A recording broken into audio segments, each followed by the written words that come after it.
Gravando.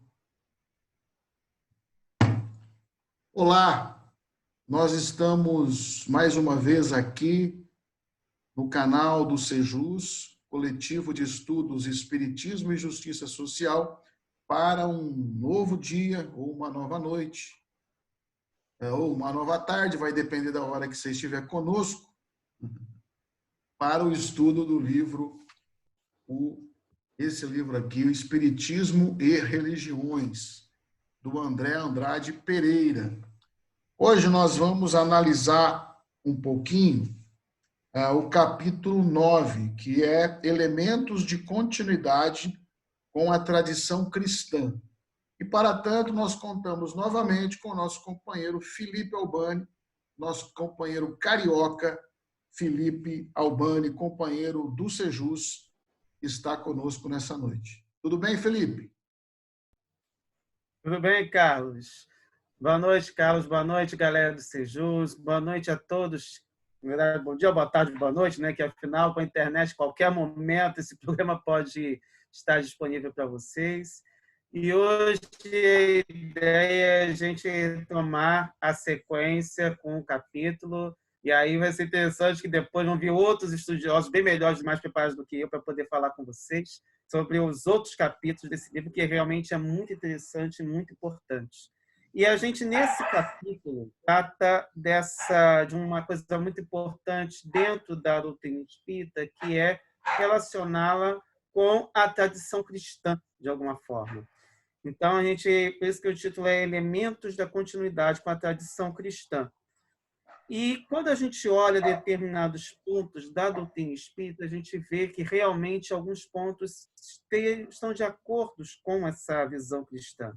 A começar pelo próprio Prolegômenos.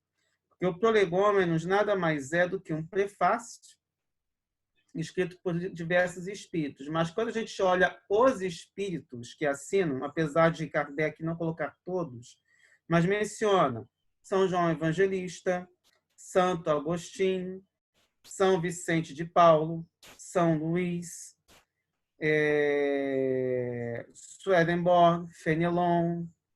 Aí entram também outros pensadores que não são exatamente cristãos, quando a gente olha, como, por exemplo, o caso do Sócrates, Platão, que eram antecessores, mas Kardec os coloca no Evangelho segundo o Espiritismo como precursores da ideia cristã, muitos anos antes, muitos séculos antes do surgimento do cristianismo, o próprio Benjamin Franklin.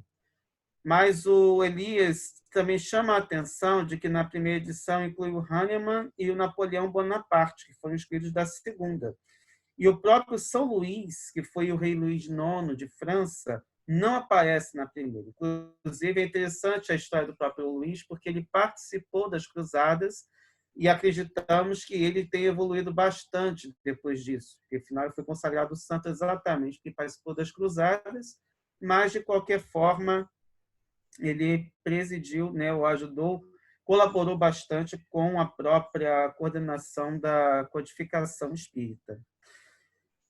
E apesar de o cuidado de Kardec em sempre ressaltar o conteúdo da mensagem do que propriamente o espírito que assina, em algumas situações, mesmo no Livro dos Espíritos, que é onde aparecem mensagens que, na verdade, não tem nome porque ele juntou, às vezes, diversas mensagens ali, então fica um pouco complicado de a gente dizer que foi um espírito ou outro. Apesar de a gente ter pistas na própria revista espírita, quando a gente pega da passagem da primeira e da segunda edição, que muitas vezes ele considerou determinadas respostas tão lógicas que foram colocadas como respostas de algumas perguntas. E, no geral, são espíritos como São Luís, Santo Agostinho, o próprio Espírito de Verdade, que também assina o Prolegômenos, e que muitos desconfiam que seja o próprio Jesus Cristo, enfim. A gente tem muita coisa ainda pertinente que precisa de questionamento, mas, no geral, a gente vê também a assinatura de Paulo, apóstolo, ex-padres, bispos católicos. Então, a gente vê uma presença cristã muito grande, mas especialmente de estudiosos católicos, e não exatamente protestantes. Isso também já marca uma diferença, que é muito importante quando a gente olha que vultos do cristianismo, podemos dizer, colaboraram com a doutrina espírita.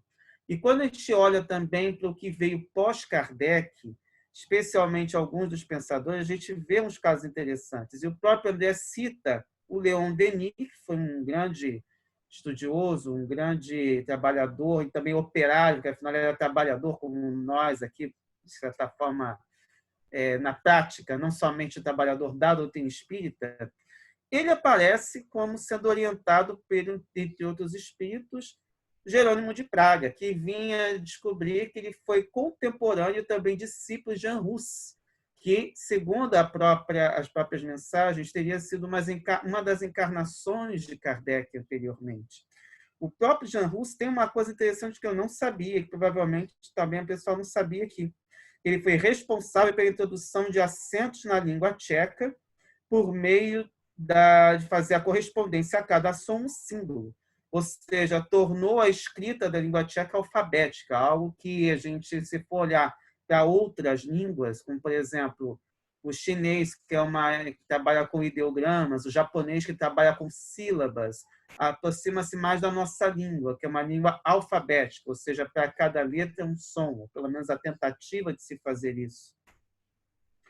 E, além disso, ele também, no caso de Hus, não o Jerônimo de Praga, pregou também o sacerdócio universal dos crentes, ou seja, qualquer pessoa podia se comunicar com Deus sem a mediação sacramental, até mesmo a igreja, ou a assembleia. Então, esse tipo de estrutura, que também o Jerônimo de Praga compartilhava, esse tipo de ideia, são consideradas precursoras da reforma protestante, que depois foi consagrada com Martinho Lutero. Mas, além disso, nós temos o Eurípides Barçanufo, que era auxiliado por São Vicente de Paulo, recebeu mensagem de Maria Santíssima, Mãe de Jesus.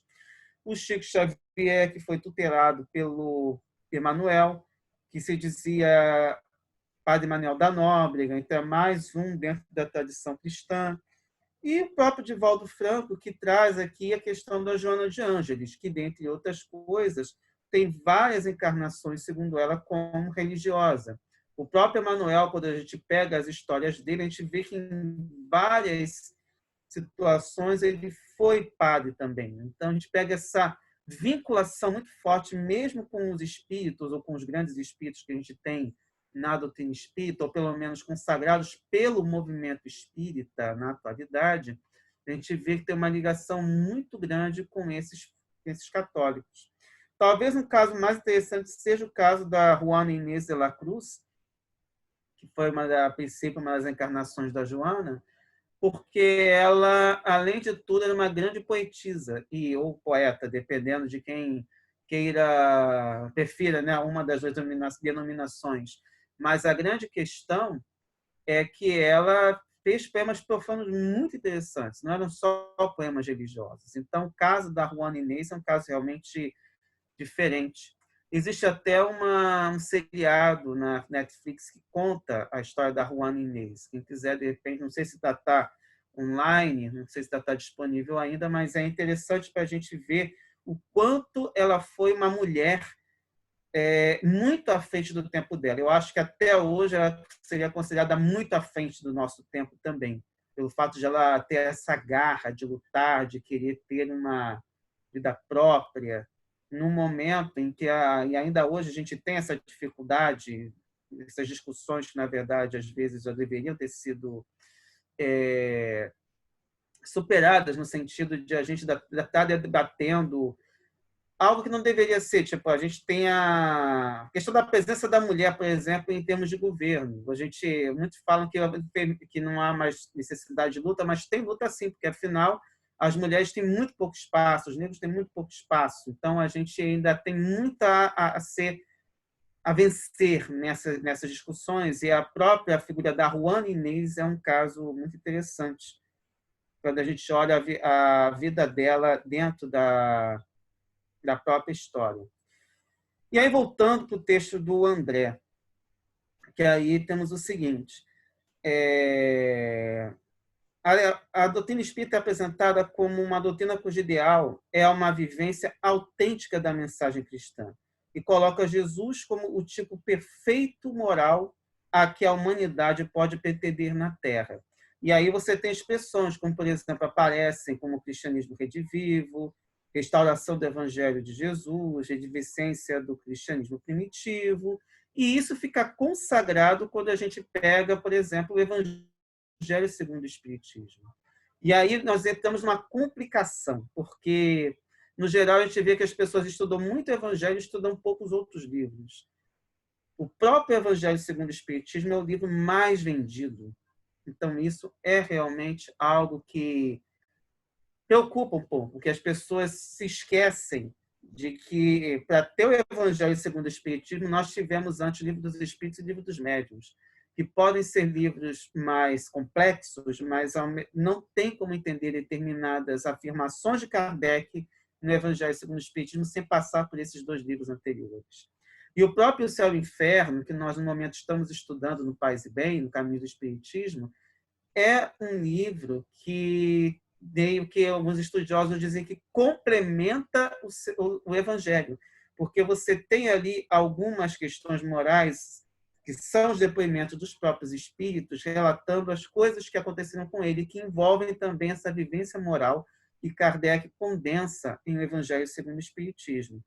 Mas aí nós entramos numa polêmica que, inclusive, gerou até uma certa discussão no grupo, que é a afirmação que não é exatamente de Kardec, mas depois a gente vê que ele se coloca dentro dessa visão da questão de o Espiritismo ser a terceira revelação, sendo que outras doutrinas também se consideram a terceira revelação. E dentro de uma perspectiva histórica, a gente fica, às vezes, num certo embaraço, se a gente quiser aprofundar esse trabalho, porque a gente tem umas discussões sobre o que aconteceu no Egito, na época de Moisés, até há uma discussão entre os historiadores se Moisés realmente existiu. Então, você tem muitas questões em aberto quando a gente olha a visão científica de hoje em dia, até para a gente entender esse aspecto da terceira revelação. Então, a gente fica até nessa... Foi até interessante que foi o Davi que colocou, que pergunta o que é essa terceira revelação. A gente não chegou a responder, mas na da verdade, pegando aquilo que foi aquela invasão que o Arthur Conan Doyle colocou, que foi uma invasão programada de vários lugares, tendo mesas girantes, manifestações espíritas, todo mundo tentando entender, e o Kardec conseguiu captar aquilo de uma forma muito legal, muito importante. A gente vê o quanto a gente ainda tem para entender o que foi que aconteceu. Mas, independentemente de ser ou não essa terceira revelação, a gente não tinha houve um outro momento da história para a gente poder analisar isso. Quando a gente pega, por exemplo, na Revista Espírita, de 1858, ali tem um artigo que é o Espírito Batedor de Dibelsdorf. E ali aconteceram determinados fenômenos muito parecidos com aquilo que aconteceu com as irmãs Fax. Só que aconteceu quase 150 anos antes da doutrina espírita. Então, a gente vê que, mesmo num período muito próximo, ninguém entendeu. E aquilo foi tratado como os fenômenos que aconteceram, de bater, chamar a atenção da cidade toda, foram tratados como se fosse uma espécie de confusão armada para o empregado. E ficou assim, foi resolvida assim a situação. Mas a gente pega ali, pega as irmãs Fox, pega outros fenômenos mediúnicos, a gente vê que já tinha uma invasão organizada dos espíritos acontecendo e que não tinha outro jeito. Mas a diferença é a visão e o tratamento científico que Kardec conseguiu dar para esses fenômenos e dali fazer essa junção, ou pelo menos essa conexão com a parte religiosa, que era também, até hoje é uma questão polêmica, a gente vai falar já já de um personagem que tem um papel importante nesse ponto, e que acaba levando em conta, a gente não poderia deixar de levar, a capacidade de compreensão que dependia do progresso científico e dos avanços filosóficos do iluminismo. Se a gente ainda tivesse a igreja tão dominante naquela época, o Kardec não teria conseguido fazer essas conexões, nem estabelecer aquilo que seria necessário para a codificação, como a gente costuma chamar. E aí, o que é de polêmico nessa tradição, nessa discussão que o Espiritismo nos traz? Ele resgata teses vencidas pela ortodoxia romana e algumas chamadas heresias que proliferaram nos primeiros séculos. Então, ele resgata essa tradição dos cristianismos, como os historiadores costumam dizer, que não haveria um cristianismo só lá nas primeiras épocas dos primeiros movimentos cristãos. Cada um entendia Jesus, cada um entendia aquilo tudo de uma forma diferente. E quando a gente pega o... Já falei dele aqui, Reza Aslan, pega também o Bart Ehrman, pega Elaine Pagels, você começa a captar ali que existiam vários movimentos. Tem também o Eusébio de Cesareia, que conta a história das primeiras comunidades cristãs, mostra que havia um conflito muito grande. E, de certa forma, a doutrina espírita também dá continuidade a essas discussões, que, na verdade, nunca terminaram. Vide a própria reforma protestante, vide a separação com a Igreja Católica do Oriente com o do Ocidente, e diversos outros movimentos. Acaba que o espiritismo acaba se tornando mais um movimento cristão. Não podemos esquecer a própria Umbanda também, que traz outras discussões, resgatando determinados conhecimentos que estavam esquecidos.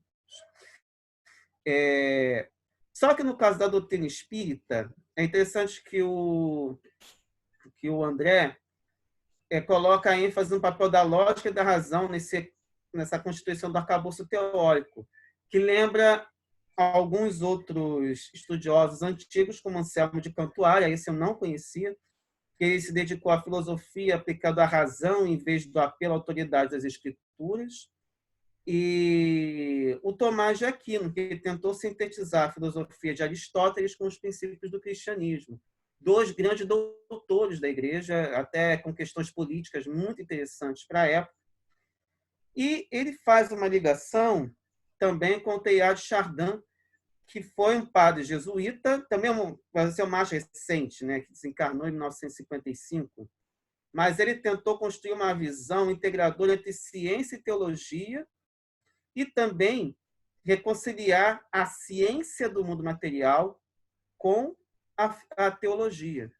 Ele, como padre, como cientista, tentou construir essa ponte. E ele foi execrado pelos dois lados. Se a gente pensar no Kardec, Kardec até hoje é execrado pelos dois lados. A gente vê que, muitas vezes, as pessoas falam muito de ciência, tentam ligar com a religião, e ninguém toca em Kardec.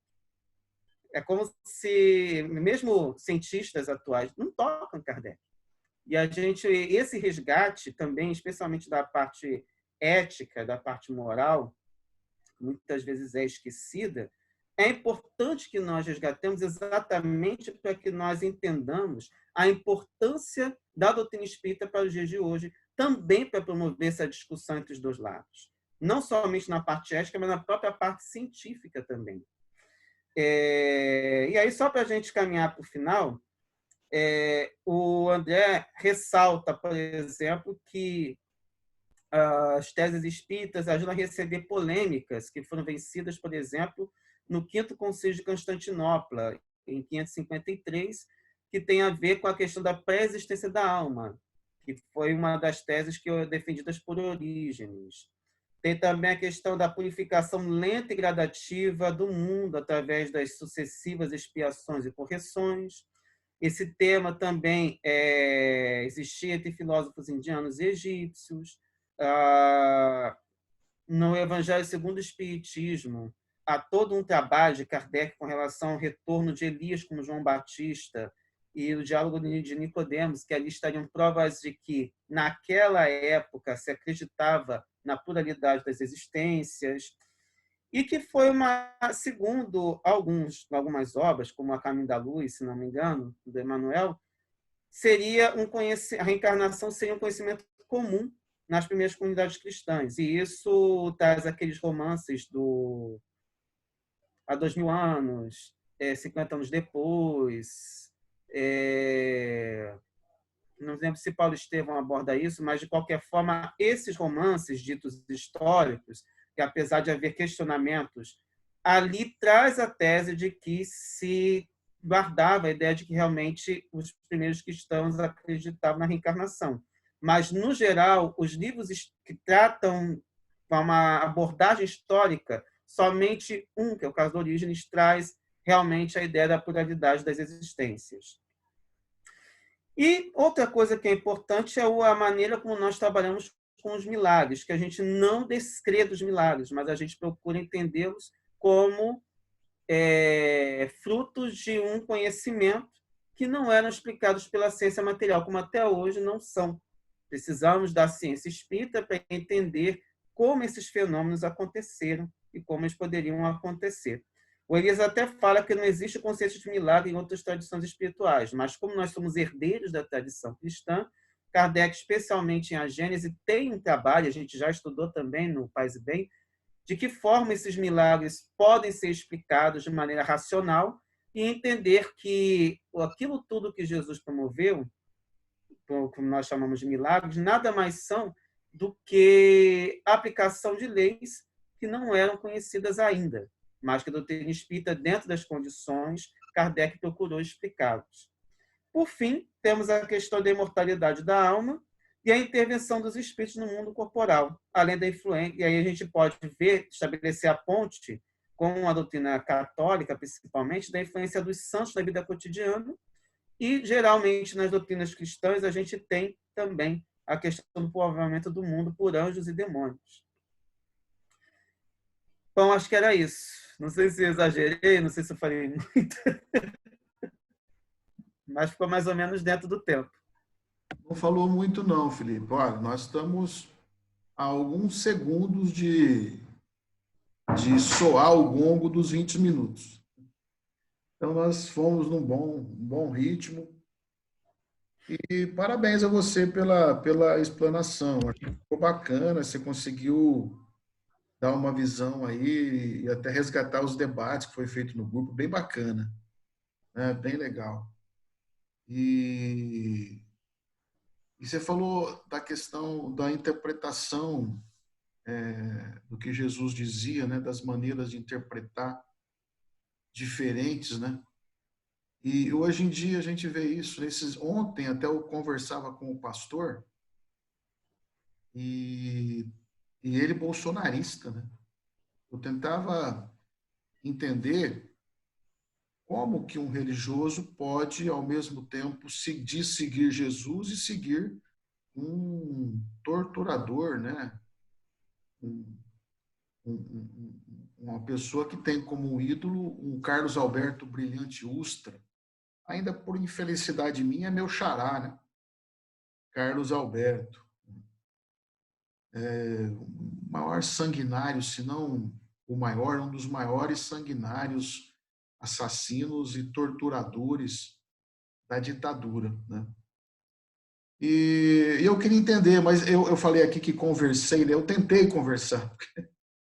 Eles não, a hora que a gente começa a perguntar, eles saem pela tangente, a falar o PT, mas o PT, mas o Lula. Não, vamos falar dessa questão só aqui para eu entender essa questão aqui de trabalhar de elogiar um torturador e elogiar um Cristo, um Jesus, né? Como é que é isso para eu poder entender? Mas acabei saindo da conversa sem entender, porque ele simplesmente não respondeu. Sabe o que me parece, Carlos? Às vezes, não é criticar, mas a gente vê que muitas vezes, dependendo da linha que se siga, muitas vezes a doutrina que é pregada se estabelece pelo negativo, do sentido. Você critica o demônio, você critica o diabo, você critica os outros, mas não olha para dentro de si mesmo. E essa é uma polêmica muito delicada, porque envolve até uma discussão que, infelizmente, não se tem muito aberto no debate nos tempos atuais, que é, por exemplo, a questão do Evangelho de Tomé, que é muito pouco estudado, não se debate nem mesmo no nosso meio, até porque nós não temos obrigação de debater isso, mas é interessante para a gente entender que esse evangelho ajuda a estabelecer uma polêmica muito interessante, que é exatamente isso. Porque o Evangelho de Tomé coloca esse lado, por isso que muitas vezes o pessoal diz que é gnóstico, coloca que essa melhoria começa conosco. É olhar para dentro da gente mesmo e resgatar essas potencialidades. O Hermínio de Miranda chegou até a fazer um livro sobre isso. Ainda não tive a oportunidade de lê-lo, mas isso mostra que muitas vezes o que as pessoas pegam são rotas de fuga. Então, para não discutir algo que sabe que vai incomodar, e adota mais ou menos a estrutura do Sun Tzu, da arte da guerra. Eu conversei uma vez com um colega, um trabalho voluntário que eu fazia, que era... Olha que isso já tem mais de 20 anos. Era adepto das teses do Olavo de Carvalho. E ele falou que uma das atitudes é exatamente utilizar essa estratégia da arte da guerra. Se não pode vencê-lo, mude de assunto. Então, é mais ou menos uma estratégia que é difícil, porque, na verdade, como a ideia Mas é muito estranho para quem fala de Jesus cotidianamente, quase que todo dia, por ser um pastor evangélico, né? Não trabalhar, não sentir essa dicotomia, né? Esse paradoxo na fala, né? Porque nos parece tão claro como é que trabalha isso, né? Aí até o pastor dizia, mas eu sou a favor do armamento mesmo, porque o PT era a favor do desarmamento para escravizar as pessoas. é E uma mistura o total de próprio ideias. presidente, o nosso digníssimo presidente Bolsonaro, dizia ele, diz que a arma é um direito de defesa pessoal das pessoas contra a escravização e o arbítrio. Olha, que interessante, que inversão de valores. Aí eu dizia, mas Jesus não dizia isso, Jesus não, né, falou isso, ele era contra a arma. Lembra daquela fala dele a Pedro? Pedro, embainha sua espada, porque quem com ferro fere, com ferro será ferida, quando ele estava sendo preso no Monte das Oliveiras. Aí a pessoa bloqueia a gente, né? Se for pelo YouTube, bloqueia, quer discutir, né? Uma coisa muito interessante, né? Isso me faz lembrar também o... Não sei se você conhece um perfil de humor, que é o Pastor Arnaldo, eu vou preferir não falar Conheço. o nome. Ele tem um vídeo que me chamou muita atenção, que é a Bíblia da Conveniência. E, de certa forma, muitos dos nossos irmãos também de doutrina também utilizam um pouco a codificação da conveniência, né? Ou Os seja, nossos ele irmãos de pega... doutrina, né? Por exemplo, né? Por exemplo, eu estou falando de um pastor aqui, mas o nosso meio está cheio de gente assim. Felipe, uma alegria falar com você novamente. Obrigado pelo chamado, por você atender sempre o nosso chamado, tá bom? Obrigado pelo seu trabalho importante dentro do Sejus. Talvez você seja um dos grandes trabalhadores do Sejus hoje para que ele continue funcionando, continue crescendo, né? Então, acho que o Sejus tem muito que agradecer a você. Tá bom? E obrigado. Tem que agradecer pela oportunidade, Carlos. Tá bom. E agradecer a você também que esteve com a gente até agora, né? Assistindo, estudando conosco esse livro, que nos remete a outros estudos, porque a possibilidade de estudos, a importância, a necessidade dos estudos é constante. Tá bom? Um abraço a todos e todas. Até a próxima semana com o capítulo 10 desse mesmo livro, que é uma revisão da tradição cristã. Aí nós vamos falar agora da revisão da tradição cristã no próximo capítulo. Um abraço. Vai ser muito interessante. Falou, Felipe. Tchau. Tchau. Fiquem com Deus, pessoal.